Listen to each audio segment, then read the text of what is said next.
ओम ह्रीं अरहम ड़बूजिनाणम।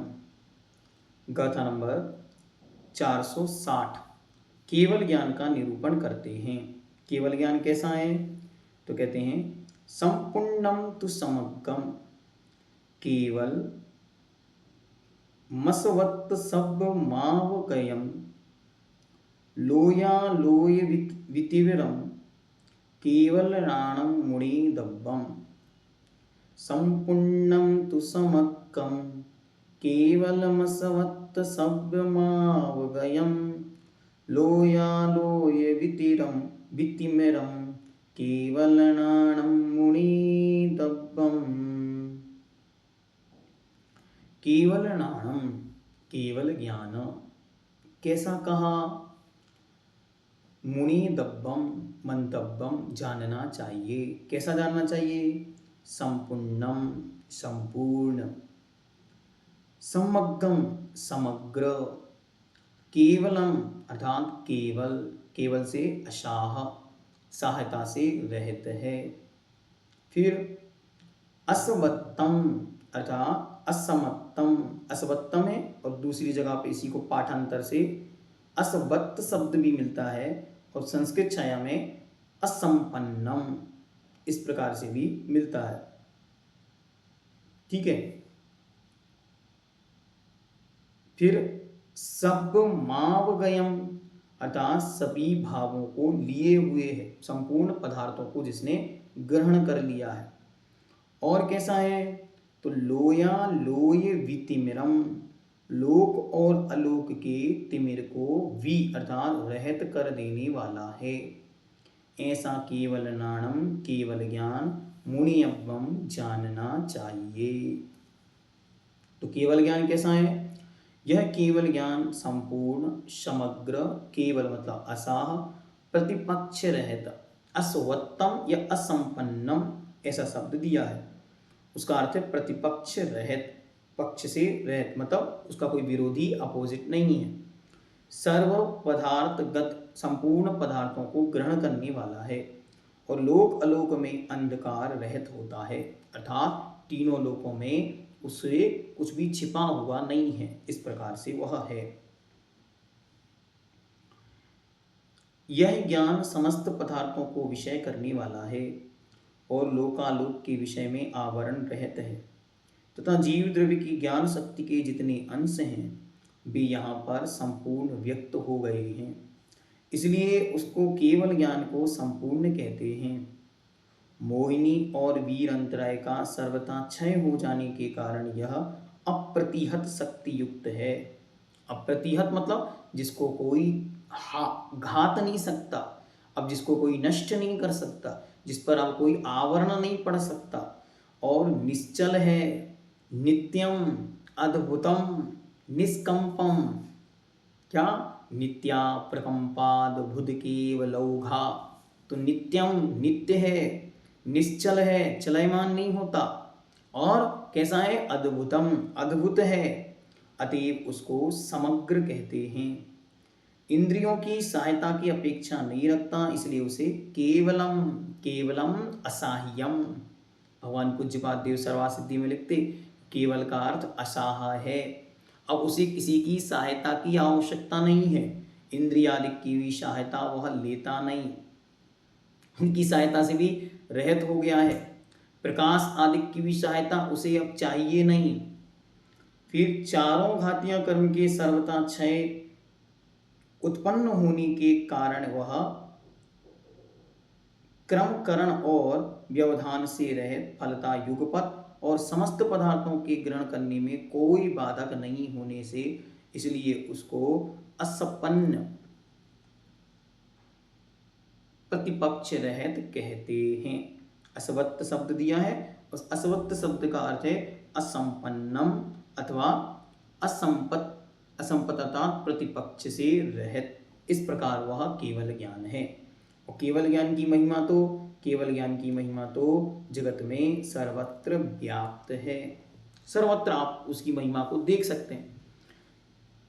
कितनी सारी स्तुतियां अप्रायाकर मंगल चरणों में तज्जयति परम ज्योति समस्तमस्तैरनंत परयाय दर्पण तलैव शकला प्रतिफलति पदार्थ मालिका यत्र आदि के रूप में। और भक्तामर स्त्रोत में तो कम से कम 5-7 बार केवल ज्ञान को ग्रहण किया। निर्धूम वर्तिरप वर्जित तैल पूरा, तो अपूर्व दीप हैं आप, आपके ज्ञान के समान अन्य कोई ज्ञान नहीं है, ऐसे आदि करके उनकी महिमा का वखान वहां किया। पहला है इसकी विशेषताएं क्या होंगी केवल ज्ञान की, तो केवल ज्ञान की पहली विशेषता संपूर्ण, दूसरी समग्र, तीसरी केवल, चौथी असंपन्न अथवा अस्पन्न। अस्पत्न, अस्पत्न शब्द दिया है, अस्पत्न या असपत्न अर्थात सब प्रतिपक्षी से रहित और सर्व पदार्थगत और लोकालोक में अंधकार से रहित, ये उसकी विशेषताएं बतलाई। अब ज्ञान मार्गणा में जो संख्या, यहां तक तो सत चल रहा था, बीच बीच में बता रहे थे, अब केवल चार गाथाओं के माध्यम से ज्ञान मार्गणा की संख्या का वर्णन आचार्य करते। गाथा नंबर 461, ज्ञान मार्गणा में जीव संख्या का निरूपण करते हैं। चदुगदि मदिसुद बोहा पल्ला संखिज्जयाहु मणपज्जा संखिज्जा केवलिनो सिद्धादो होन्ति अतिरिक्ता। चदुगदि मदिसुद बोहा पल्ला संखिज्जयाहु मणपज्जा संखिज्जा केवलिनो सिद्धादो होन्ति अतिरिक्ता। चारों गति संबंधी मति ज्ञानियों का अथवा शुद्ध ज्ञानियों का प्रमाण कितना है, तो पल्ल असंख्यजया, पल्ल के असंख्यात भी भाग प्रमाण है। मनपर्याय वाले कुल संख्यात हैं, क्योंकि मुनियों को होना है, मनुष्यों को होना है, तो मनुष्य ही जब संख्यात है तो मुनि तो और भी कम है इसलिए। तथा केवलियों का प्रमाण सिद्ध राशि से कुछ अधिक है। हाँ, ये विशेष है।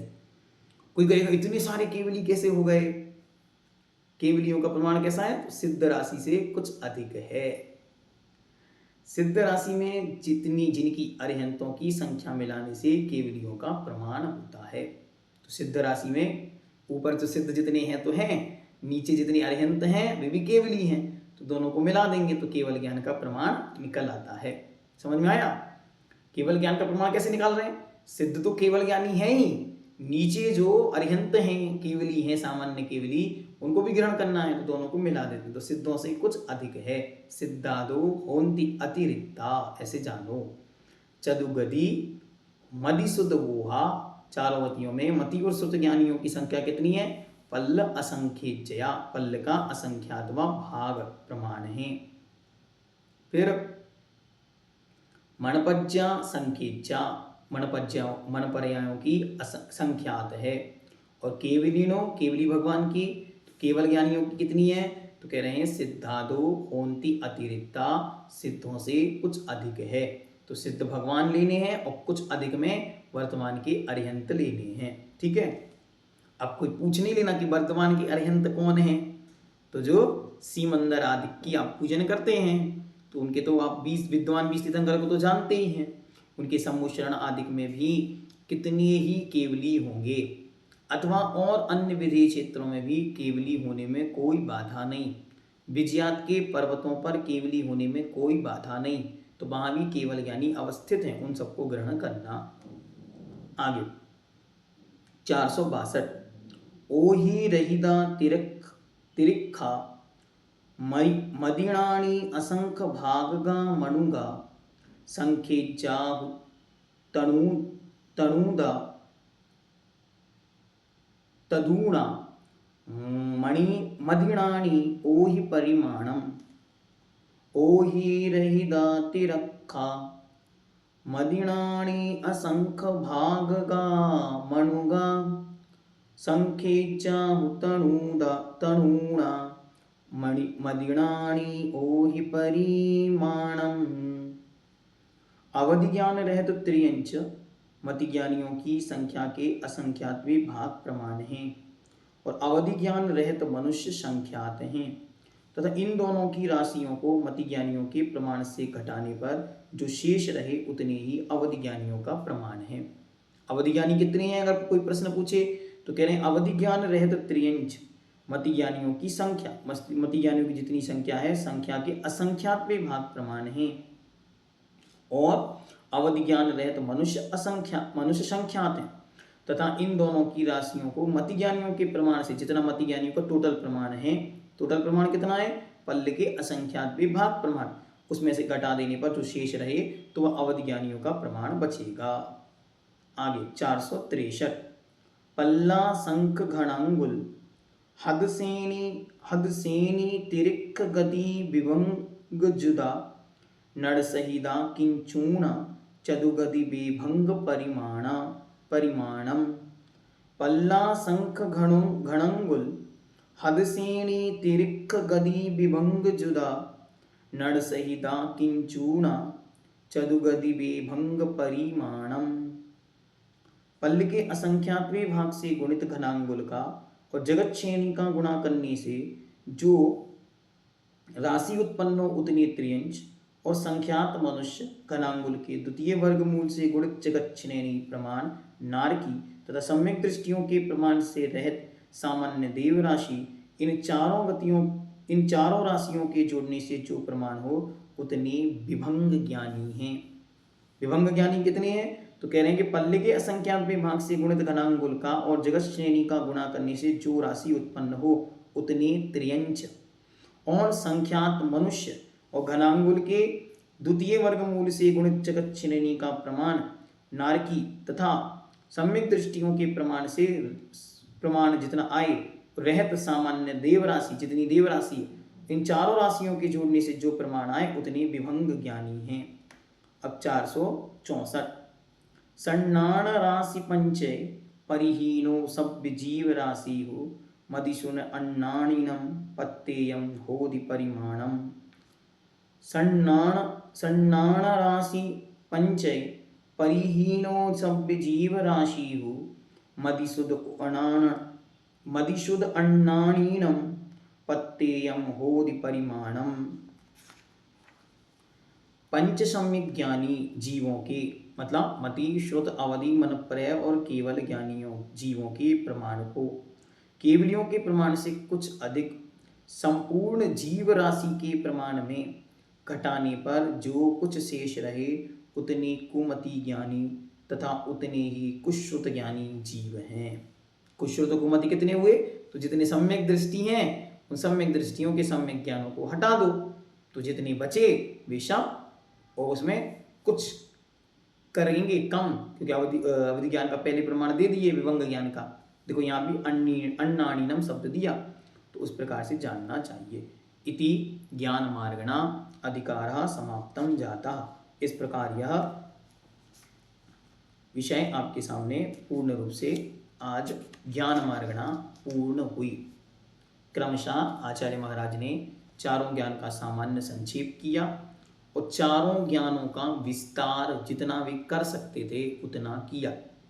संख्या में तो सामान्य दे दिया, लेकिन बीच बीच में उनका उत्कृष्ट और जघन्य प्रमाण, द्रव्य, क्षेत्र, काल, भाव आदि का खूब विस्तार इसमें देखने को मिला। अब हमको क्या करना है, हमको अच्छी तरह बड़ी श्रद्धा से इस पूरे अधिकार को अच्छी तरह पढ़ना है। पढ़ने के बाद जो सतरूप है, सतरूप मतलब डेफिनेशन रूप है, अथवा विशेष विशेष पॉइंट हैं, उनको अपने पास नोट डाउन करके रख लेना है।